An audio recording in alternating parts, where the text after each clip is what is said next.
السلام علیکم ورحمۃ اللہ وبرکاتہ۔ جیسے کہ آپ سب کو پتہ ہے کہ میرا چل رہا ہے پوڈ کاسٹ، اور آج میرے ساتھ ہیں ڈاکٹر حاجی محمد حنیف طیب صاحب۔ کیسے ہیں صاحب آپ؟ الحمدللہ، اللہ کا کرم، آپ کی دعائیں اور آپ کے لیے بے شمار دعائیں۔ بہت شکریہ۔ باقی یہ بتائیں کہ سب گھر میں ٹھیک ہے، خیریت ہے؟ الحمدللہ، اللہ کا کرم ہے۔ ہم اللہ کا شکر ادا نہیں کر سکتے، اتنا اللہ کا کرم ہے۔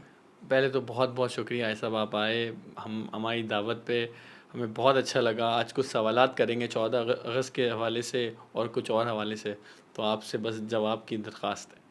انشاءاللہ آپ سوال کریں، بندہ جواب کے لیے حاضر ہے۔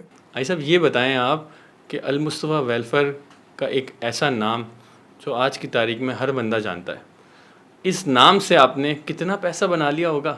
ڈی ایچ اے میں گھر تو کر ہی لیے ہوں گے بھائی صاحب۔ بسم اللہ الرحمن الرحیم۔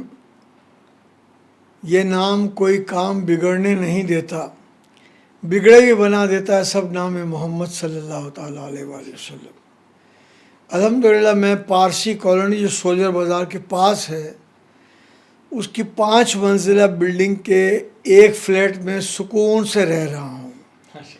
کراچی کیا، پاکستان کے ہر ڈیفنس سوسائٹی میں ایک میرا مکان ہو سکتا تھا، لیکن اللہ کا کرم ہے، مرشد کریم غزالی دوران علامہ سید احمد سعید کاظمی شاہ صاحب کا کرم ہے، میرے والدین کا کرم ہے، انجمن طلبہ اسلام کی تربیت کا کرم ہے کہ الحمدللہ میں فلیٹ میں سکون کی زندگی گزار رہا ہوں۔ ورنہ ظاہر ہے کہ رہنے کو تو کہیں بھی آدمی رہ سکتا تھا۔ آج بھی یا پچھلے سالوں میں بھی جو فیڈرل منسٹر ہیں، وہ پرانے تعلق کی بنیاد پر جب ملنے آتے ہیں تو وہ پہلے تو ڈانٹتے ہیں ڈرائیور کو کہ کہاں حاجی صاحب کا بنگلہ ہے، تم کہاں لے کے آئے ہو؟ وہ کہتا ہے ناراض نہ ہو صاحب، اسی بلڈنگ میں فلیٹ میں وہ رہتے ہیں۔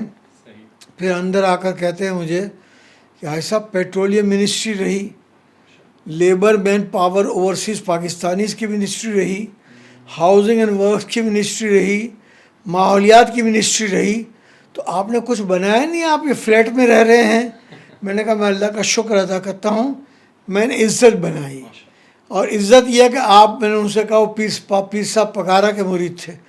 پیر صاحب جب اپنی سالگرہ مناتے تھے تو آپ کو کیا ہدایت دیتے تھے؟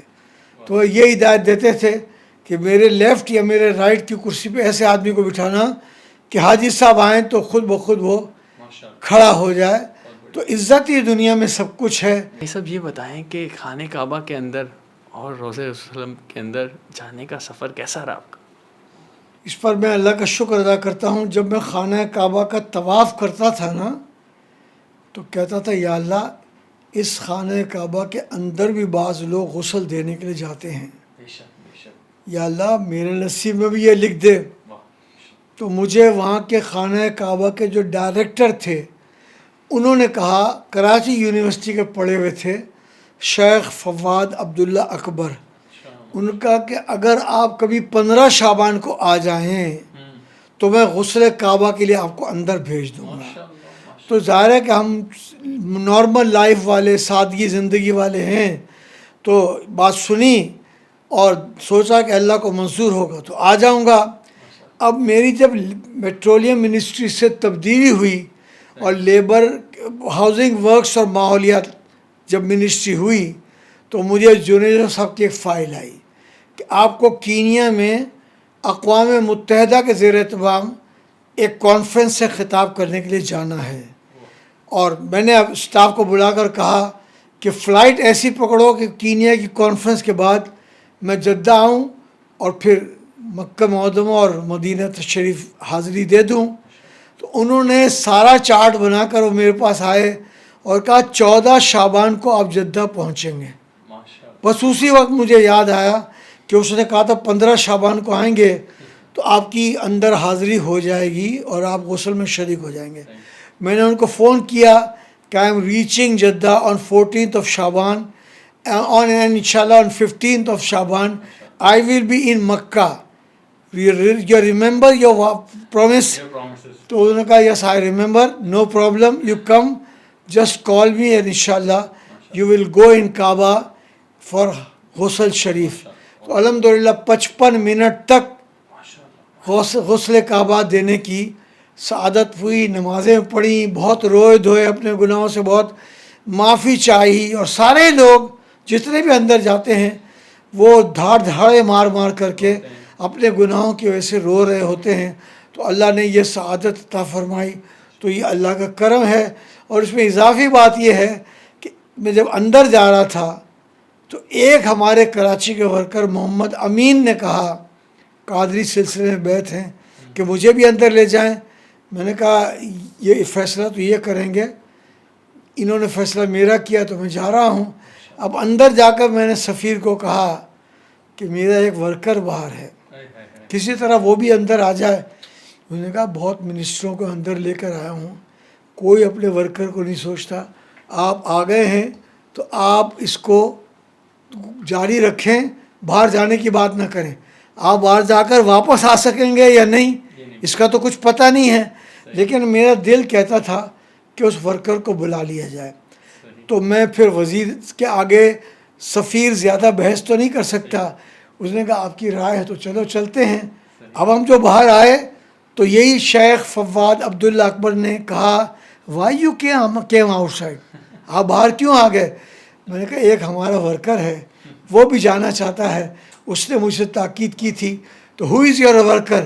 تو میں نے ایسے ہاتھ ہلایا تو ورکر نے بھی اپنا ہاتھ ہلایا. میں نے کہا ہی از مائی ورکر، پلیز کال ہم. اس کو بلایا، اس کو لے کر گئے. تو 2 قسطوں میں پہلے 30 منٹ، پھر 22-25 منٹ، 55 منٹ خانہ کعبہ کا غسل دینے کی سعادت ملی میرے پاس. اسی کے تبرک کے طور پر اور لوگوں کے تبرک کے طور پر غلاف خانہ کعبہ بھی ہے. روضہ رسول کے اندر جو مسجد میں نماز پڑھتے ہیں تو لال رنگ کا اس کا قالین بھی ہے، اور جو ریاض الجنہ کا گرین اور وائٹ قسم کا قالین ہوتا ہے وہ ایک مصلی کے برابر قالین بھی ہے. تو اللہ تعالیٰ کرم جب فرماتا ہے، لیکن بندہ پیسہ نہ مانگے، کرم مانگے اللہ سے. اور پھر اللہ کا کرم یہ ہوا کہ جب آدمی خانہ کعبہ میں اندر غسل دینے کے لیے جاتا ہے تو روضہ رسول پہ کھڑے ہو کر باہر سلام پڑھتے وقت دل چاہتا ہے کہ یہاں کچھ لوگ جو اپنے آپ کو وی آئی پی کہلواتے ہیں ان کی اندر حاضری ہوتی ہے. تو یا رسول اللہ کرم فرمائیے، مجھے بھی حاضری کی سعادت عطا فرمائے. تو ایک رمضان کا مہینہ تھا اور جنرل ضیاء الحق عام طور پر آخری عشرہ وہاں گزارنے جاتے تھے. تو ایک ایشو پر ان سے بات چیت ہوئی تو مجھے پتہ تھا کہ ان کی عادت ہے کہ آخر میں پوچھیں گے میرے لائق کو حکم ہے. حسب توقع انہوں نے مجھے پوچھا کہ میرے لائق کو حکم ہے. میں نے کہا آپ جا رہے ہیں آخری عشرے میں مکہ مدینہ؟ بولا ہاں جا رہا ہوں. بولا کاغذ پہ لکھ لیجیے کہ مجھے وہاں دعا میں یاد رکھیے گا. تو انہوں نے کاغذ پہ لکھ لیا، لال رنگ کا پوائنٹر تھا اس سے لکھا. لیکن 2-3 دن بعد ان کا فون آ گیا. ملٹری سیکرٹری نے کہا پریزیڈنٹ صاحب آپ سے بات کرنا چاہتے ہیں. میں نے کہا بات کرائیں. بولا ایسا میری خواہش یہ ہے کہ آپ بھی میرے وفد میں ساتھ چلیں. تو ہم چلے گئے اور 28ویں شب کو رات 12 بجے کے بعد جب ساری مسجد نبی خالی کر دی گئی تھی، ہم پاکستانی لوگ ریاض الجنہ میں بیٹھے تھے. تو ایک بندے نے آ کر کہا کہ اب پاکستانی وفد تیار ہو جائے چلے. تو روتے روتے آنسو نکالتے اور تھوڑا تھر تھر کانپتے ہوئے ہم روضہ رسول کی طرف گئے. اور جب جانے لگے تو میرے سے پہلے تو 2-3 آدمی چلے گئے.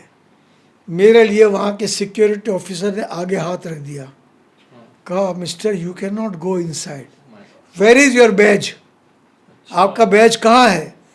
تو میں نے کچھ کہوں اس سے پہلے سفیر پاکستان، اس کا نام امیر گلستان جنجوا تھا، صوبہ سرحد کے وہ گورنر بھی رہے، بعد میں کئی سال کراچی آتے تھے تو کہتے تھے میں آپ کو صرف اس لیے فون کر رہا ہوں کہ وزیر جو آتا ہے جدہ میں، ریاض میں، وہ ہم سے شاپنگ کروا کر پیسے بھی نہیں دیتے، لیکن آپ نے کبھی نہیں کروائی تو آپ کو سلام کر رہا ہوں. تو بہرحال وہ فوراً آئے تیز چلتے ہوئے اور اس کا ہاتھ ہٹاتے ہوئے کہا لیٹ ہم go inside, he is our federal minister and he is member of the delegation also. تو اس نے ہاتھ ہٹا دیا، میں اندر چلا گیا. آپ پوچھا کہ بیچ آپ کا کہاں گیا تھا؟ ایک سید زادے نے جاتے جاتے مجھ سے کہا کہ آپ یہ بیج مجھے دے دیں تو میں چلا جاؤں. میں سید زادے کا دل نہیں توڑنا چاہتا تھا. میں نے بیج دے دیا تو پھر کہا آپ کیسے جائیں گے؟ آپ نے مجھے بیج دے دیا، آپ کیسے جائیں گے؟ میں نے کہا پوری زندگی میں نے تقریروں میں پڑھا ہے کہ جسے چاہا اپنا بنا لیا، جسے چاہا در پہ بلا لیا. یہ بڑے کرم کے ہیں فیصلے، یہ بڑے نصیب کی بات ہے. تو اس طرح میری حاضری ہو گئی اور اس موقع پر روضہ رسول کے غلاف کو چوما بھی، آنکھوں سے بھی لگایا، سر پر بھی لگایا، سینے پر بھی لگایا. اور پھر باقی ڈیلیگیشن کے کسی ممبر کے ذہن میں خیال نہیں آیا. مجھے خیال ہے کہ میاں میں بیٹھ جاؤں اور یہ باہر سے لوگ جو گزر رہے ہیں تو تھوڑی تھوڑی تھوڑی دھول جو آ رہی ہے اس کو بیٹھ کر جمع کر کے اپنے سیدھے ہاتھ پہ رکھ کے جسم کا میں حصہ بنا لوں. تو الحمدللہ اللہ کی توفیق سے ایسا کرنے کا موقع ملا. لیکن یہ کہ ہے کہ سب سرکار دو عالم صلی اللہ علیہ وسلم کے کرم سے ہی ممکن ہوا. بھائی صاحب یہ بتائیں کہ المصطفیٰ ویلفیئر کیسے شروع ہوئی؟ بہت شکریہ اس سوال کے پوچھنے کا. بہت سے لوگوں کو میں بتانا چاہتا ہوں کہ پوری تاریخ انسانیت میں غریب، مسکین، یتیم کی مدد کرنے کا جو درس ہمارے اور آپ کے پیارے نبی احمد مجتبیٰ محمد مصطفیٰ صلی اللہ علیہ وسلم نے جو دیا وہ کسی اور نے نہیں دیا. تو اس لیے سوچا کہ جب پاکستان کے ہسپتالوں میں لوگوں کا علاج نہیں ہو سکتا، پاکستان کے سرکاری اسکولوں میں ایجوکیشن نہیں ہو سکتی، تو ہیلتھ اور ایجوکیشن پر کام کرنے کے لیے ہم نے یہ کام شروع کیا. اللہ نے دوست، احباب، ایماندار، دیانتدار ایسے ملا دیے کہ جو سب نبی کے دیوانے ہیں، اور انہوں نے مل کر کے یہ المصطفیٰ ویلفیئر سوسائٹی قائم کی. ارادتاً اس کا نام نبی کے نسبت سے اس لیے رکھا کہ یہ پتہ چلے کہ حضور اکرم صلی اللہ علیہ وسلم نے انسانیت کی خدمت کا کیسے درس دیا. تو اس طرح سے ہو گئی. اور جیسا کہ میں عرض کر چکا ہوں کہ ہندوستان پاکستان بننے سے پہلے ہمارے نانا جان حاجی عبدالغنی رحمۃ اللہ علیہ، ان کے بھائی حاجی عبدالکریم رحمۃ اللہ علیہ، یہ ہندوستان کے علاقے کاٹھیا واڑ، جوناگڑھ میں کاروبار کرتے تھے. یہ حرمین شریفیں حاضری کے لیے گئے تو وہاں بہت غربت دیکھی. وہاں دیکھا کہ یہاں تو کوئی پیٹرولیم بھی کی پروڈکٹس بھی ایجاد نہیں ہوئی ہیں، سونا بھی دریافت نہیں ہوا ہے، تو بہت غربت تھی. تو ان دونوں بھائیوں نے سوچا کہ ایک مسجد نبوی کے قریب ترین ہم ایک یتیم خانہ بنا دیں. انہوں نے دونوں نے یتیم خانہ بنا دیا. اور یتیم خانے کے بارے میں بھی ہمارے سامعین کی خوشی کے لیے اب عرض کروں کہ انہوں نے افتتاح کس سے کرایا. اعلیٰ حضرت امام احمد رضا کے دو خلفاء، مولانا نورانی صاحب رحمۃ اللہ علیہ کے والد مولانا شاہ عبدالعلیم صدیقی رحمۃ اللہ علیہ مدینہ اس وقت تھے افتتاح والے دن، اور مولانا نورانی صاحب رحمۃ اللہ کے سسر کے والد مولانا ضیاء الدین مدنی کتب مدینہ، وہ بھی وہاں تھے. ان دونوں کو بلایا اور افتتاح کرایا. پہلے افتتاح دعا سے ہوتا تھا، آج کل تو کینچی کاٹنے کی رواج آ گیا ہے. انہوں نے دعا کر دی، جو لنگر موجود تھا وہ کھایا ہوگا، اور پھر کہا کہ آپ نے بنا تو لیا لیکن جب مسجد نبوی کی توسیع ہوگی تو یہ عمارت بیچ میں آڑے آئے گی. تو انہوں نے کہا ہم تو کاروباری لوگ ہیں، آپ بتائیں ہم کیا کریں. تو انہوں نے کہا کہ آپ ایک ڈیڈ لکھ کے دے دیں کہ جب بھی مسجد نبوی کی توسیع ہو تو یہ یتیم خانہ جو ہے شہید کر دیا جائے، اور یہ یتیم خانے کی ملکیت کے پیسے اور اس زمین دونوں کو ملا کر مسجد نبوی کی تعمیر میں شامل کر لیا جائے. اب جو موجودہ مسجد نبوی اللہ جلدی سب کو لے جائے، تو ریاض جو باب مجیدی کے باہر الٹے ہاتھ پر 8-10 لال رنگ کے مسلح ہیں، یہ وہ جگہ تھی جہاں ہمارے نانا جان اور ان کے بھائی نے یتیم خانہ بنایا تھا، اور اب وہ مسجد نبوی میں شامل ہے. اور پھر لکھوں ریال سعودی عرب کی حکومت نے بھیجے 6 ان کے اولاد کو، 6 بھائی بہنوں کو، کہ آپ یہ رکھ لیں. تو ان 6 بھائی بہنوں کی میٹنگ ہوئی. الحمدللہ عربی میں گفتگو کر لیتے تھے، تو عربی میں گفتگو کی کہ اب کیا کرنا چاہیے. تو سب کی متفقہ رائے تھی کہ جب ہمارے نانا نے، ہمارے والد کے والد نے اور میرے نانا نے یہ مسجد نبوی کے لیے وقف کر دی ہے تو ہم یہ پیسے نہیں لیں گے. تو 10% جو کئی لاکھ ریال تھے وہ چیک واپس کر دیا. اچھا یہ ہوا کہ اس کا ایک فوٹو کاپی اس زمانے کی ابھی بھی ہمارے پاس موجود ہے، ورنہ لوگ تو آج کل چیلنج کرتے رہتے ہیں.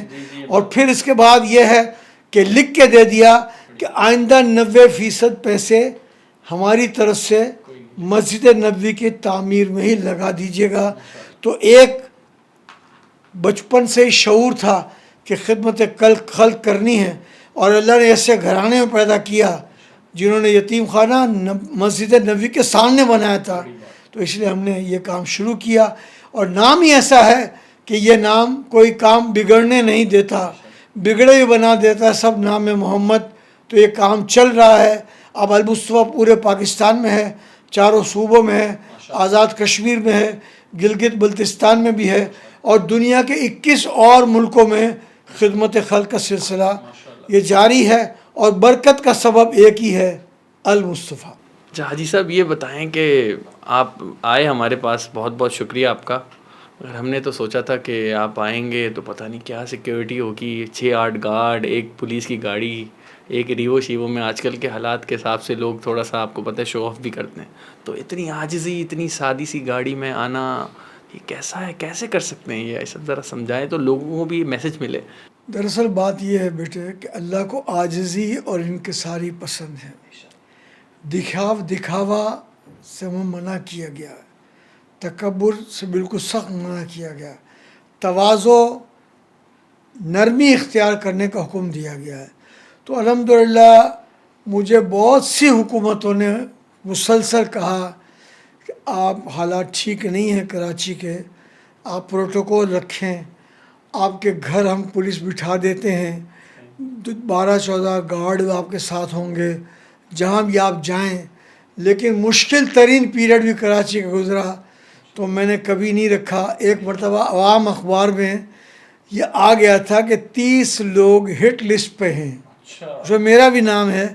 مجھے اس وقت نام کی بنیاد پر منسٹری نے، عبدالرحمن ملک وزیر داخلہ تھے، اس وقت سیکرٹری خارجہ وسیم احمد تھے، سب نے کہا کہ آپ ایک ہماری بات مان لیں، آپ پروٹوکول لے لیں. تو میں الحمدللہ سادگی کا قائل ہوں، اور سادگی میں ہی زیادہ اچھا ہے. باقی آپ نے بات کی ٹھیک ہے. میں ایسے بہت سے لوگوں کو جانتا ہوں کہ جن کا مالی طور پر ویگو میں بیٹھنے کا استحقاق نہیں ہے، لیکن کسی ذریعے سے بھی وہ آ جاتی ہے ان کو. میرے پاس جو میری گاڑی ہے وہ 660 سی سی ہے، اور 99% میں اس میں ایئر کنڈیشن بھی نہیں چلاتا ہوں. تو مطلب یہ کہ سادہ زندگی جب اللہ کو پسند ہے تو اسی میں سادگی کے ساتھ زندگی گزارنی چاہیے. اب یہ بتائیں کہ 14 اگست کیسے مناتے ہیں آپ؟ بہت اچھا سوال ہے. لوگ تو قائد اعظم کے احسان کو بھول گئے ہیں، اور صرف قائد اعظم کی چھپی ہوئی نوٹ کی اہمیت وہ جانتے ہیں. یہ تھا قائد اعظم کی یاد کو زندہ رکھنا، یہ میری اور آپ کی ذمہ داری ہے. یہ میوزیم بنا کر اللہ نے قائد اعظم کی یاد کو زندہ رہنے کی توفیق دی. یہ قائد اعظم کے گرد جو کئی ایکڑ کا گرین باغ قائد اعظم ہے، یہ تجویز میں نے جنید صاحب کو دی. انہوں نے کہا نقشہ بنوایا، میں نے نقشہ بنوایا، ان کو دکھایا، تھوڑی بہت امینڈمنٹ ہوئی. اس دکھانے کے موقع پہ اس وقت کے گورنر بھی موجود تھے، اس کے وقت کے چیف منسٹر بھی موجود تھے. تھوڑی بہت ترمیم کے ساتھ یہ کابینہ نے منظوری دے دی، اور پھر بعد میں تھوڑا وقت لگتا ہے. تو پرویز مشرف کے دور میں یہ کمپلیٹ ہوا تھا. لیکن جو بھی کئی ایکڑ کا باغ کراچی کے سینٹر میں دیکھتا ہے وہ ظاہر دعائیں دیتے ہوئے گزرتا ہوگا کہ یہ بھی کمال کر دیا کہ بنا دیا. میریٹ ہوٹل اسلام آباد کے پیچھے 108 فیملی سوٹس ہیں، یعنی فیملی پوری رہ سکتی ہے ایسے. میں نے سیکرٹری سے پوچھا کہ یہ نام کیا ہے اس کا، تو وہ 108 فیملی سوٹس. میں نے کہا یہ نام تو نہیں ہے، یہ تو تعداد ہے کہ 108 لوگ رہ سکتے ہیں. بولا سر آپ پھر کوئی نام رکھ دیں. تو الحمدللہ میں نے اس کا نام رکھا گلشن جینا، تاکہ قائد اعظم کی یاد اسلام آباد میں بھی تازہ رہے. اور اسلام آباد کا جو بلو ایریا کا مین روڈ ہے جس سے اسمبلی بھی نظر آتی ہے، ایوان صدر بھی نظر آتا ہے، وہاں 16 منزلہ بلڈنگ ہے جس کا نام اس فقیر نے رکھا گلشن شہید ملت. میں نے اس کا نام رکھا شہید ملت سیکریٹریٹ، تاکہ قائد اعظم ایوینیو پر لیاقت علی خان ان کے جو دستے راز تھے ان کا نام بھی وہاں پر ہونا چاہیے. تو اس طرح کوشش کرنی چاہیے. یہ پاکستان ہاؤس جو اس کا نام ہے، اس کا پہلا نام تھا Flagstaff House Meeran hotel کے بعد. جی جی. تو اس کو 40 سال گزر چکے تھے. اس گھر میں قائد اعظم بھی رہے، محترمہ فاطمہ جناح بھی رہیں، کسی نے مرمت نہیں کرائی. 40 سال بعد مجھے اللہ نے توفیق دی، میں نے اس کی مرمت کرائی. تو حق تو ادا کریں نا. ہم جو میں مطلب پاکستان نہ بنتا تو میں کونسلر بھی نہیں بن سکتا تھا. پاکستان نہ بنتا تو انڈیوائیڈڈ انڈیا میں ایم این اے نہیں بن سکتا تھا. انڈیوائیڈڈ انڈیا میں منسٹر نہیں بن سکتا تھا. جو governor, chief minister, prime minister, صدر بنے ہوئے ہیں، یہ کچھ نہ کلرک ہوتے، لوور ڈویژن کلرک یا ایل ڈی سی یا یو ڈی سی ہوتے. یہ سب پاکستان کے طفیل ہے. ٹھیک ہے، مہنگائی بڑھ گئی ہے، اللہ اس سے نجات دے. جب سودی نظام میں ہم غرق ہوں گے تو مہنگائی تو بڑھے گی، لیکن کم خرچ کر کے سادگی کے ساتھ گھر میں ایک چھوٹا سا پروگرام کر کے اپنے بچوں کو بتائے یہ پرچم تم لے کے پھر رہے ہو، یہ پرچم قائد اعظم کے بدولت پاکستان بنا اور ہمارے ہاتھ میں یہ پرچم ہے. میں نوجوانوں کو بھی کہتا ہوں کہ سادگی اختیار کریں. دیکھیے پاکستان آپ کو بنایا مل گیا. قائد اعظم محمد علی جناح نے پاکستان بنایا. ان کے رفقا میں شہید ملت لیاقت علی خان، سردار عبدالرب نشتر جو نعت گو شاعر تھے، جناب بہادر یار جنگ، مولانا عبدالحمید بدایونی، شیخ الاسلام خواجہ قمر الدین سیالوی، پیر صاحب پگارا شریف، پیر صاحب برچونی شریف، اور قائد اعظم خود نوجوانوں سے کہہ رہا ہوں کہ کتنے پڑھے لکھے تھے کہ نیلسن مینڈیلا ساؤتھ افریقہ کی آزادی کے بعد پاکستان آیا، بولا میں قائد اعظم کے برتھ پلیس کو میں دیکھنے کے لیے جانا چاہتا ہوں. وہاں آیا، وہاں سائن کیا اور لکھا کہ یہ میرے رہنما آئیڈیل میرے ہیں. تو آپ آئیڈیل قائد اعظم کو بنائیں جو اگر سادگی میں زندگی گزارتے تھے تو پیسوں کی کمی نہیں تھی. ان کا ایک ایک کیس کے لاکھوں روپے اس زمانے کی فیس تھی، لیکن اس سادگی سے وقت گزارا. اور پہلی کابینہ کی اجلاس میں یہ بات نوجوان نوٹ کریں اور آگے پھیلائیں، پہلی کابینہ کا اجلاس پاکستان کا ہوا تو پوچھا اسٹاف نے کہ وزیر جب آئیں گے تو ان کے لیے کیا کیا کھانا پکانا ہے. تو قائد اعظم نے پوچھا وہ گھر سے کھانا کھا کے نہیں آئیں گے؟ تو کہا تو گھر سے تو کھانا کھا کے آئیں گے. تو بولا گھر سے کھانا کھا کر آئیں گے اور میٹنگ کے بعد گھر جا کر کھانا کھا لیں گے، آپ صرف ان کے لیے چائے کا انتظام کریں. ایسا لیڈر ہو. اور اگر ان بچوں کا کوئی قصور نہیں ہے، اس لیے کہ اسکول، کالج اور یونیورسٹی میں قائد اعظم کی تعلیمات کو پڑھایا نہیں گیا. اگر پڑھایا جاتا تو ہمارے نوجوانوں میں یہ خوبیاں پیدا ہوتی. اور الحمدللہ مجھے ان سے خاصی محبت ہے. میں ان کے مزار شریف کے علاقے سے 2 مرتبہ ایم این اے بنا ہوں، اور مزار کے نیچے جو میوزیم ہے، اللہ کے فضل و کرم سے جب میں ہاؤسنگ ورکس اور ماحولیات کا وزیر تھا تو میں نے ان سے پوچھا کہ قائد اعظم کے نوادرات، یعنی ان کا صوفہ، ٹیبل، کرسی، یہ کہاں ہیں؟ ان کی پلنگ کہاں ہیں؟ ان کی کتابیں کہاں ہیں؟ ان کا سب چیزیں کہاں ہیں؟ بولا صاحب فکر نہ کریں، ہم نے بہت سنبھال کے رکھا ہے. 40 سال اس وقت گزر چکے تھے. میں نے کہا کہاں سنبھال کے رکھا ہے؟ تو انہوں نے تو لفظ استعمال کیا تھا ویئر ہاؤس میں، جس کا آسان ترجمہ ہے ہم نے گودام میں رکھا ہے. تو گودام میں تو ایک چوہا چلا جائے، تھوڑی سی دیمک چلی جائے تو قائد اعظم کی تمام اشیاء برباد ہو جائیں.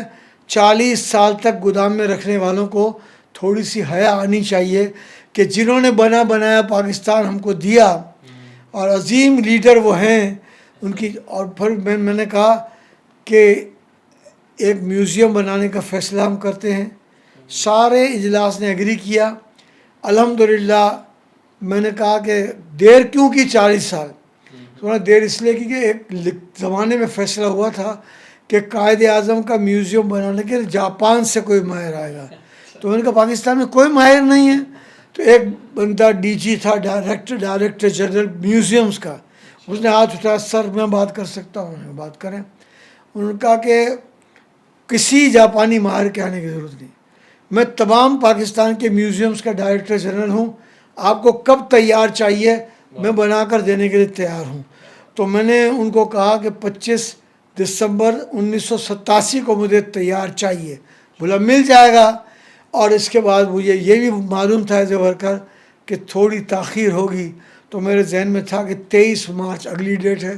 اب آپ جائیں وہاں میوزیم کو تو 23 مارچ کا اس کا افتتاح کی نیم پلیٹ ابھی بھی لگی ہوئی ہے.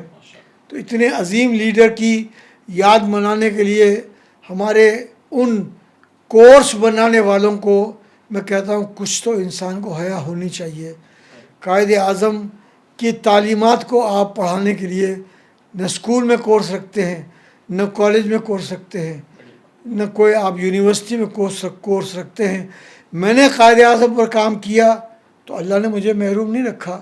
میں قائد اعظم یونیورسٹی اسلام آباد کی سینڈیکیٹ کا ممبر بھی رہا. یہاں قائد اعظم جس کالج میں پڑھے سندھ مدرسۃ الاسلام، وہ اب یونیورسٹی ہے، اس کی سینڈیکیٹ کا بھی ممبر رہا. یہ جناح سندھ میڈیکل یونیورسٹی جناح کے نام سے الحمدللہ میں اس کی سینڈیکیٹ کا ممبر ہوں. تو اگر کام کریں تو اللہ تعالیٰ آپ کو نوازتا ہے. اللہ تعالیٰ کرم فرمائے. تب یہ بتائیں کہ 14 اگست والے دن کیا کرنا چاہیے؟ اللہ اگر شعور دے دیں تو قائد اعظم کے لیے کچھ نیک کام کر کے ایصال ثواب کرنا چاہیے. مسجد میں قرآن خوانی کرنی چاہیے. یہ نعمت جو ہمیں ملی ہوئی ہے، ہر جگہ اذانیں ہو رہی ہیں. یہ اذانیں آپ کو کیا امریکہ میں برطانیہ میں سنائی دیتی ہیں؟ انڈیا میں سنائی دیتی ہیں. اذان پر تو وہاں حملہ مسجد پر کر دیا جاتا ہے. تو اے قائد اعظم یوں دی ہمیں آزادی کہ دنیا ہوئی حیران، اے قائد اعظم تیرا احسان ہے احسان. تو قائد اعظم کے لیے یہ کام کرنا چاہیے. تھوڑی بہت کتاب گھر میں رکھ کر بچوں کو بتانا چاہیے کہ یہ قائد اعظم کون تھے. یہ ہائیلی کوالیفائڈ بیرسٹر تھے. ان کو اپنا کیس چلانے کے لیے دنیا کے ملکوں میں بلایا جاتا تھا. وہ وہاں جاتے تھے اور بڑی فیس تھی، لیکن پاکستان کا ہر کام وہ مفت میں کرتے تھے. تو ہمیں پاکستان کے لیے اس عظیم لیڈر کا احسان یاد رکھنا چاہیے. بھائی صاحب یہ بتائیں کہ ہائی وے پہ بڑے بڑے پیٹرول پمپ ہیں اور وہاں پہ بڑی پیاری پیاری مسجدیں، وضو خانے بنے ہوئے ہیں. اس میں بھی کوئی نہ کوئی معاملات اور ہاتھ ہیں آپ کے، تو اس بارے میں بھی لوگوں کو بتائیں. اللہ کے کرم سے اللہ نے ذہن میں بات ڈالی کہ جن لوگوں کو ہم پیٹرول پمپ بنانے کے لائسنس دے رہے ہیں اس میں شرط لگا دیں کہ وہ پیٹرول پمپ کو لائسنس جب دیا جائے گا جب خوبصورت سی چھوٹی مسجد، بہترین وضو خانہ اور اچھا صاف ستھرا WC بنے گا. اب ہزارہ مسجدیں بن چکی ہیں پیٹرول پمپ پر، اور اللہ تعالیٰ کی توفیق سے جو لوگ نماز پڑھتے ہیں ان کی نماز اللہ قبول فرمائے. مجھے بھی گھر بیٹھے اس کا ثواب مل جاتا ہے. تو یہ اللہ کا کرم ہے. اور بعد میں جب منسٹر تھا تو 2 CNG کے پمپ تھے، ایک صرف کراچی میں اور ایک اسلام آباد میں. اور CNG اس وقت سستی تھی، لیکن ہماری حکومتوں کی بد نظمی، مس ایڈمنسٹریشن، مس گورننس کی وجہ سے اسٹاک میں CNG رکھوا کے منگوا کے رکھی نہیں. اس لیے ہزاروں میں سے اب کم رہ گئے ہیں. لیکن جو یہ بزنس میں آئے اور لاکھوں گھر آباد ہوئے انہوں نے پیٹرول پمپ بنا لیا ہے. تو ظاہر پیٹرول پمپ تو بن گیا، مسجد بھی ہے، وضو خانہ بھی ہے، اس کا ثواب اللہ تعالیٰ عطا فرماتا ہے. یہ سوچ کیسے بنی کہ پیٹرول پمپ کے ساتھ ایک مسجد کا بھی سفر ہونا چاہیے؟ سفر کرتے کرتے میں نے یہ دیکھا کہ بہت نامناسب ٹائپ کی مسجدیں بنی ہوئی ہیں. وضو کرنے کی جگہ بھی صاف ستھری نہیں ہے، باتھ روم بھی صاف ستھرا نہیں ہے. تو پھر اس کے بعد ایک مشہور انگلش کا مقولہ ہے، a man is known by the company he keeps. تو میرا اٹھنا بیٹھنا جن لوگوں میں تھا ان سب کے مشورے نے مجھ کو شعور دیا کہ ہم یہ اگر بنوا لیں تو ظاہر ہے کہ بہت اچھا کام ہوگا. تو اللہ تعالیٰ نے یہ کرم کر دیا. اور پھر دوسرا انگلش کا مشہور مقولہ ہے، ویئر دیر از اے ول دیر از اے وے. جہاں جانے کا آپ کو ارادہ ہے راستے تو اللہ تعالیٰ بنا دیتا ہے. ایسا ہی. اچھا یہ بتائیں بھائی صاحب کہ یہ جب تک پیٹرول پمپ کھلتے رہیں گے، مسجدیں بنتی رہیں گی، تو ایک یوتھ کو بھی میسج دے دیں کہ کوئی ایسا کام کر لیں کہ آگے بھی دنیا بھی ان کی سفل ہو جائے اور آخرت بھی؟ یوتھ سے یہ کہنا چاہتا ہوں، میرے آپ بیٹے ہیں، میرے بیٹے پوتے اور نواسے کی جگہ پر ہیں کہ دنیا میں عیش و عشرت کی زندگی گزار کے جب چلے جائیں گے نا تو آگے سوال جواب کے مرحلے پر مشکل ہوگی. اگر اس سوال جواب کے مرحلے پہ آسانی چاہتے ہو تو اس وقت جو ہے گھر میں ایک کتاب حدیث شریف کی رکھ لیں.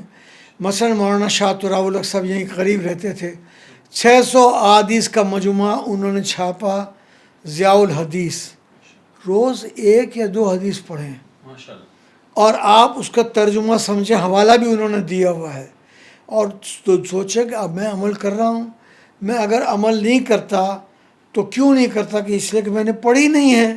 میں اس موقع پر ایک حدیث کے ذریعے نوجوانوں سے کہتا ہوں کہ آپ بڑی گاڑی دیکھ کر، ویگو گاڑی دیکھ کر، بڑا گھر دیکھ کر، ڈیفینس میں گھر دیکھ کر کے، اور بہت بڑے بڑے فلیٹ جو کروڑوں کے حساب سے بکتے ہیں وہ دیکھ کر آپ کو حضور نے منع کیا ہے کہ ہم فرمایا نبی نے اپنے سے کمتر کو دیکھو اور اپنی موجودہ حالت پر اللہ کا شکر ادا کرو.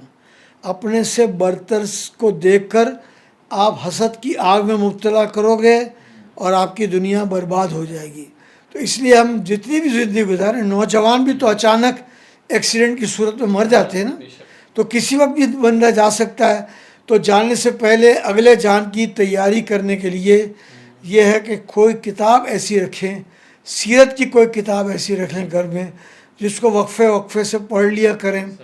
جیسے ایک درود شریف کی کتاب پرسوں میں نے رات کو دیکھی، اٹھا لی، پڑھا، اور اس میں ایک صحابی نے سرکار دو عالم سے پوچھا کہ میں جب دعا کرتا ہوں تو 1/4 درود شریف پڑھوں، 3/4 دعا کروں، کیسا ہے؟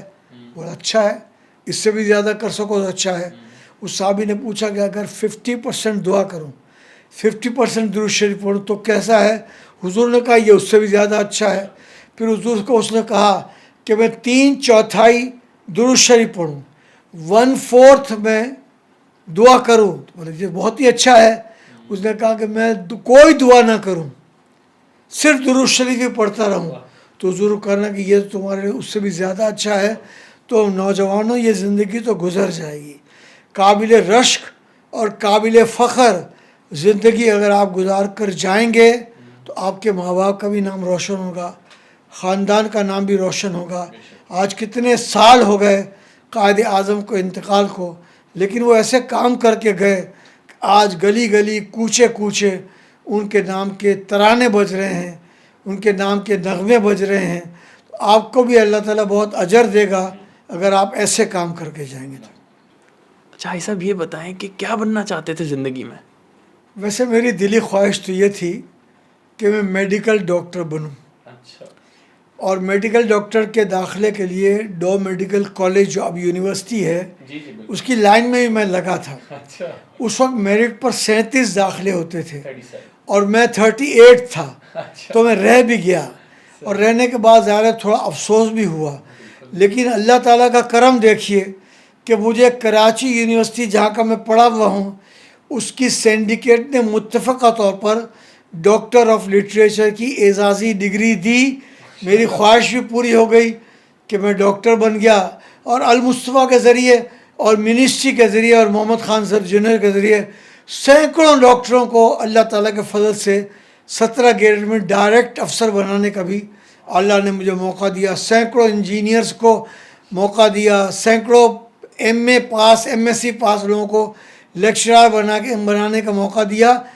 آپ کا کام سوچنا ہے، راہ ہدایت اللہ سے طلب کرنی ہے. آپ کی سوچ سے بھی بہتر مقام پر اللہ تعالیٰ آپ کو فائز کرے گا.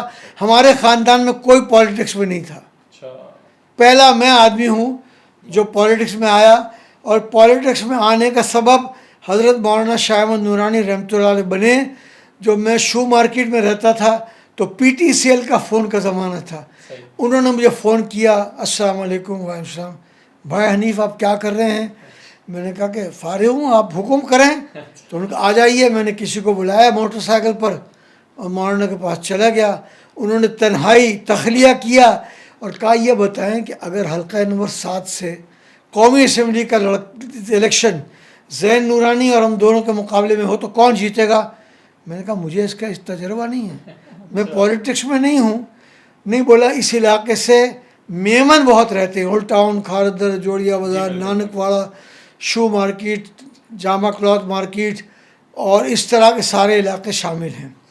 بولا اصل میں نے اس لیے بلایا ہے کہ ان تمام علاقوں میں انجمن طلبہ اسلام کے یونٹس ہیں، آپ سروے کر کے بتا دیں. میں نے کہا سروے کر کے بتا سکتا ہوں. سروے کر کے میں نے مولانا سے فون کیا کہ حضرت میں آنا چاہتا ہوں، سروے مکمل ہو چکا ہے، آ جائیے. میں گیا، انہوں نے پھر تخلیہ دے دیا. میں نے کہا انشاءاللہ ہمارا سروے کہتا ہے کہ الیکشن آپ جیتیں گے، زین نورانی سیکنڈ بھی نہیں آئیں گے. کمال کا سروے ہے. اور پھر اس سروے کی بنیاد پر، اس علاقے کی بنیاد پر مولانا نورانی صاحب رحمۃ اللہ کے الیکشن کا انچارج عملاً فار آل پریکٹیکل پرپزز یہ فقیر الیکشن کا انچارج تھا. تو اس طرح پولیٹکس میں آ گئے. پولیٹکس میں پھر کونسلر بن گئے، ایم این اے بن گئے. اب ایم این اے بننے کے بعد کبھی زندگی میں کسی بھی الیکٹڈ فیڈرل منسٹر سے میں نے ہاتھ نہیں ملایا تھا، ایک کسی سے بھی نہیں ملایا تھا. تو اس کے بعد اللہ نے ایسا کیا کہ ہمارا گروپ جو ہے نظام مصطفیٰ گروپ، اس کراچی سے ہم نے 9 سیٹیں قومی اسمبلی کی جیتی. 9 سیٹیں جیتی. تو جنید صاحب نے کہا کہ میں کراچی آؤں تو اسٹیٹ گیسٹ ہاؤس میں ان میں سے 6 ایم این اے کو آپ لے کے آ سکتے ہیں. میں نے کہا لے آؤں گا. اب میں نے جب 6 آدمیوں کا سلیکشن کیا تو باقی 3 نے کہا ہم کیوں نہیں جائیں گے، ہم بھی جائیں گے، پرائم منسٹر سے ملیں گے. تو میں 9 کو جب لے کر گیا، یعنی 8 اور میں 9 میں تھا.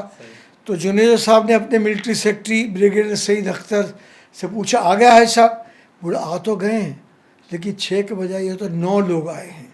تو انہوں نے کہا اچھا ٹھیک ہے. حاجی صاحب کو بولا بھائی میں نے تو 6 کہا تھا. میں نے کہا یہ 3 آدمیوں کو میں ناراض کیوں کروں، ان کا ووٹ تو آپ کو چاہیے نا. تو اس لیے 9 کے 9 میں لے آیا ہوں. انہوں نے وفد کی قیادت شیخ الحدیث علامہ عبد المصطفیٰ الازہری رحمۃ اللہ علیہ کر رہے تھے، نائب قیادت مولانا شاہ تراولہ کر رہے تھے. تو ہم جب 9 آدمی بیٹھ گئے تو پہلے انہوں نے علامہ صاحب سے پوچھا علامہ صاحب آپ کی کیا رائے کہ یہ 9 افراد جو بیٹھے ہیں یہاں کس کو وزیر بناؤں؟ تو انہوں نے کہا حنیف طیب کو. پھر اس کے بعد پوچھا شاہ تراولک سے شاہ صاحب کس کو بنایا جائے؟ بولا حاجی صاحب کو بنائیے. پھر 6 آدمیوں نے کہا ہمارا متفقہ فیصلہ ہے کہ آپ حاجی صاحب کو بنائیں. تو آپ کو تو جو بھی اللہ سے چاہیے صرف اخلاص نیت رکھیں، اللہ وہ چیز آپ کو انشاءاللہ تعالی غیب سے عطا فرما دے گا. اگر یہ این جی اوز نہ ہوتی تو غریبوں کا کیا حال ہو جاتا، صحت کے لیے کتنا رول جاتے، ڈائلسس کے لیے کتنی پریشانی ہوتی. کس مہنگائی میں آپ المصطفیٰ آ جائیں، بھیجیں کسی کو. یہ کام بیسیکلی سب حکومت کے ہی کرنے کے ہیں، لیکن حکومت نہ کرے تو اس کی مرضی ہے. ہمیں تو اپنی ذمہ داری کو پورا کرنا ہے. تو ہم بڑی سے بڑی مشکل ذمہ داری بھی اللہ کے فضل و کرم سے ناب نبی کے ظفیر پوری کر رہے ہیں. تو اس لیے ان این جی اوز کو سلام ہے. اور یہ این جی اوز کراچی ہی میں نہیں پورے پاکستان میں کام کر رہی ہیں، لیکن کراچی ہمیشہ ٹاپ پر ہوتا ہے. المصطفیٰ کراچی ہیڈ آفس ہے، ٹاپ پر ہے، اور پورے پاکستان میں الحمدللہ سرگرم عمل ہے. قائد اعظم کے حوالے سے کچھ یاد ہو، اپنے زمانے کی کوئی ایسی بات جو یوتھ کو ہم بتا سکیں؟ یہ قائد اعظم نے جن لوگوں کو ساتھ رکھا ان کی بڑی عزت کی. نوابزادہ لیاقت علی خان جو شہید کر دیے گئے، بعد میں شہید ہونے کے بعد جب ان کا بنیان قمیض اتارا گیا تو بنیان میں سوراخ تھا. نواب تھے وہ. اور قائد اعظم کے ساتھی نوابزادہ لیاقت علی خان کے جب جوتے اتارے گئے تو موزے میں بھی سوراخ تھے. وہ اس زمانے کے نواب تھے. تو قائد اعظم سب کو ساتھ لے کر چلے. سردار بہادر یار جنگ یہ بھی قائد اعظم کے اہم ترین ساتھیوں میں تھے. نوابزادہ لیاقت علی خان کے علاوہ بہت اہم ساتھیوں میں سردار عبدالرب نشتر بھی تھے، جو پاکستان کے لیے انہوں نے بڑی قربانیاں دیں. تو یہ بات سمجھ لیں نوجوان، آپ کے ساتھ جو چل رہے ہیں نا ان کی عزت کرنا، ان کی تکریم کرنا، ان کو ساتھ لے کے چلنا، ان سے گفتگو کو شیئر کرنا، تبادلہ خیال کرنا، یہ قائد اعظم کا طریقہ تھا اور ہمیں اس کو اب آگے چل کر اسی کو اپنانا ہے۔ اگر ہم ایسا کریں گے تو آپ بھی المصطفیٰ بنا لیں گے، آپ کے ساتھ بھی لوگ چلیں گے، لیکن ایسا کرنا بہت زیادہ ضروری ہے۔ مشورے کی نبی کو ضرورت نہیں تھی اذان کے لیے، لیکن مشورہ کیا، سیدنا فاروق اعظم نے مشورہ دیا کہ اوپر چڑھ کر کوئی کچھ کلمے بول دے تو اذان دینے کا طے ہو گیا معاملہ۔ رات کو خواب میں سب نے اذان کے جملے سن لیے، حضور نے بھی، حضرت عمر نے بھی۔ حضور کو خندق کھودنے کی غزوہ خندق میں مشورے کی ضرورت نہیں تھی، مشورہ کیا۔ سلمان فارسی رضی اللہ تعالیٰ نے فرمایا کہ ایک بیچ میں خندق کھود دی جائے، تو سلمان فارسی کی یاد تازہ ہے اور تازہ رہے گی۔ مشورے کے بغیر جو کام کرے گا آج یا کل بالآخر وہ رسوائی دیکھے گا۔ 14 اگست کے دن کیا مصروفیات رہتی ہیں آپ کی؟ اللہ کے فضل و کرم سے جو ہمارے شہزادے ہیں، جس کو لوگ یتیم بچہ کہتے ہیں، ہم یہ دن ان کے ساتھ گزارتے ہیں، ان کے سروں پر شفقت کا ہاتھ رکھتے ہیں، ان کے کھانے پینے کی چیزیں جس کے وہ شوقین ہوں وہ بنوا کر کوئی نہ کوئی آدمی لے آتا ہے، تو ہمیں خوشی ہوتی ہے کہ یہ دن ہم نے شہزادوں کے ساتھ گزارا۔ اور یہی صاحب سب کو کام کرنا چاہیے، جن کی زندگی میں یہ چیزیں نہیں ہیں وہ رابطہ قائم کر لیں۔ انشاءاللہ ہم کوشش کر رہے ہیں کہ یہ 14 اگست بھی انشاءاللہ اسی طرح گزاریں گے اور ان بچوں سے دعائیں لیں گے۔ اگر ان بچوں کی آنکھوں سے آنسو آ جائے تو ہماری زندگی کامیاب ہو جاتی ہے۔ اللہ علی بیٹے آپ کو اور زیادہ عروج عطا فرمائے۔ آپ جو دین کی خدمت کر رہے ہیں اس سے والدہ کی بھی آپ دعائیں لے رہے ہیں، سب کچھ اماں کی دعاؤں میں ہی رکھا ہے۔ تو جب یہ الحمدللہ قومی اسمبلی سے بن کر میں منسٹر بن گیا، تو منسٹر فائل پڑھ کے عام طور پر نہیں جاتے، اس سے بیوروکریسی خود ان کو گھن چکر بنا دیتی ہے۔ تو پہلا سوال مجھے سینٹ میں یہ پوچھا تھا کوثر نیازی نے کہ پاکستان سے بے روزگاری کا خاتمہ کب ہوگا؟ بیوروکریسی نے section officer, deputy secretary, joint secretary سب نے جواب میں لکھ کے دیا کہ 5 سالہ منصوبہ موجودہ جو ہے اس کے کمپلیٹ ہوتے ہی بے روزگاری ختم ہو جائے گی۔ میں نے دروازہ بند کرایا، پرائیویٹ سیکٹر کو کسی کو آنے مت دینا، کوئی فون آیا تو اٹینڈ نہیں کرنا، میں ذرا سوچ لوں۔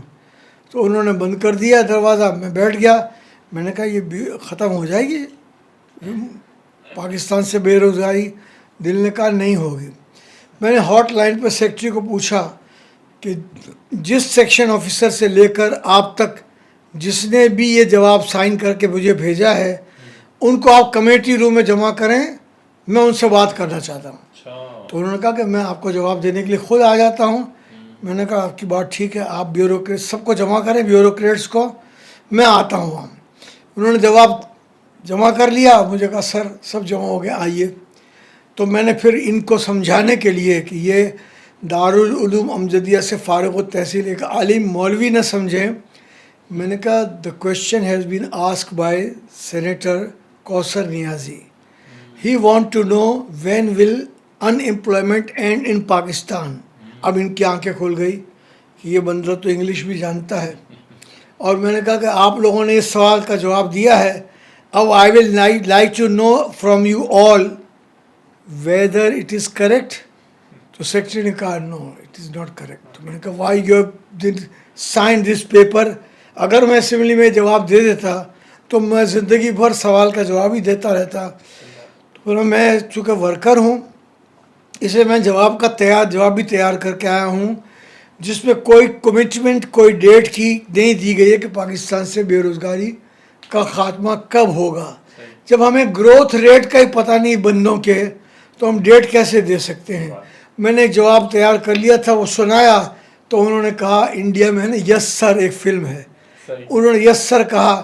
میں نے کہا آج تو صرف اتنا کرتا ہوں کہ جس پہلے آدمی نے سیکشن آفیسر نے یہ جواب لکھا ہے اس کو سسپینڈ کرتا ہوں، باقی آپ لوگ آئندہ احتیاط سے کام لیں۔ لیکن احتیاط سے کبھی کوئی کام نہیں لیتا. منسٹر کا کام ہے پڑھ کر سائن کرے, غور کرے. تو اس طرح سے ایک سوال پوچھا گیا کہ پاکستان کے لیبر ویلفیئر اٹیچیز جو سعودی عرب میں بھی ہے, کویت میں بھی, سب جگہ ہوتے ہیں, قطر میں بھی, اب ان کو کہتے ہیں کمیونٹی ویلفیئر اٹیچی.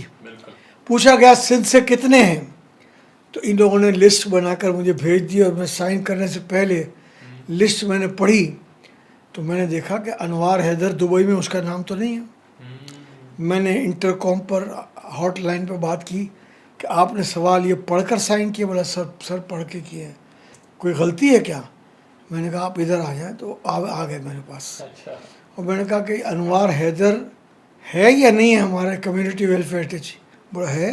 میں نے کہا اس کا نام نہیں ہے. پھر وہ کہا سر ایک بھول ہو گئی ہوگی. میں نے کہا جہانگیر آذر کویت میں ہے کہ نہیں ہے؟ بولا اس کا نام بھی نہیں ہے. میں نے اس کا بھی نام نہیں. میں نے کہا فائل لے جائیں, میرے پاس فائل آنے سے پہلے اچھی طرح مائنڈ اپلائی کریں. اگر بندہ تیاری کر کے جائے, جیسے مجھ سے قاضی حسین احمد جماعت اسلامی کے امیر تھے, انہوں نے ایک تحریک التوا میں پیٹرولیم منسٹری پر سوالات کر لیے. الحمدللہ میں تیاری سے گیا تھا, میں نے اس کا فلوئنٹ اردو میں جواب دیا. غلام اسحاق خان اس وقت چیئرمین سینیٹ تھے, انہوں نے پوچھا قاضی حسین صاحب مطمئن ہیں جواب سے؟ بولا ہاں میں مطمئن ہوں. آپ مزید جواب چاہتے ہیں کچھ اور؟ بولا میں کچھ اور نہیں چاہتا. تو بولا پھر ٹھیک ہے شکریہ, بیٹھ گئے. بولا آپ کا شکریہ ادا کرنا کافی نہیں ہے. منسٹر اگر اپنے بارے میں اتنی معلومات منسٹری کی رکھتا ہے تو آپ ان کا پھر دوبارہ کھڑے ہو کر شکریہ ادا کر دیں. شکریہ دوبارہ ادا کیا. پھر انہوں نے, ان کو موڈ میں تھے غلام اسحاق خان, ان کا نہیں, ان کی کرسی تک آپ جا کر کے ان کا شکریہ ادا کر دیں. ایک منسٹر نے اردو زبان میں اتنی فلوئنسی کے ساتھ اپنی منسٹری کے بارے میں بتایا. تو میں صرف یہ کہنا چاہتا ہوں اللہ آپ کو منسٹر بنائے تو پڑھ کر ضرور جائیں, ورنہ بہت زیادہ بے عزتی ہوگی. بتائیں آگے کا کیا فیوچر ہے المصطفیٰ کا؟ الحمدللہ نام نبی کے صدقے فیوچر تو اس کا بہت برائٹ ہے. ہم نے جب بنایا تھا تو صرف کراچی میں سینٹر تھا, اب پورے پاکستان میں ہے. کراچی میں صرف گلشن اقبال میں تھا, لیکن شاہ فیصل کالونی میں بھی ہے, بلیر میں بھی ہے, سعود آباد کھوکھرا پار میں بھی ہے, اورنگی ٹاؤن اور سرجانی ٹاؤن میں بھی ہے, لیاقت آباد میں بھی ہے.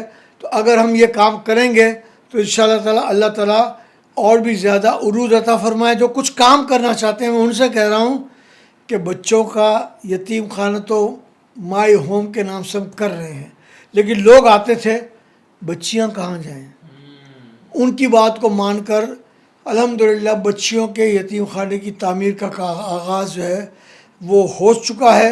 اور جس نے یہ بڑی جگہ دی اور جو تعاون کر رہا ہے ان سب کے لیے بھی میں دعا کرتا ہوں کہ اللہ تعالیٰ ان کو اور عروج دے اور برکت عطا فرمائے. اور یہ بچیوں کا یتیم خانہ جب کمپلیٹ ہو جائے گا تو بچیاں رہیں گی بھی یہاں, پڑھیں گی بھی یہاں. بچیاں سلائی کڑھائی کا کام بھی وہیں سیکھیں گی. تو ظاہر ہے کہ اگر سب کچھ ان بچوں کو اپنے پاؤں پہ کھڑا کرنے کا بچیوں کا پروگرام کر لے, ان یتیم بچوں کے لیے نکالیں.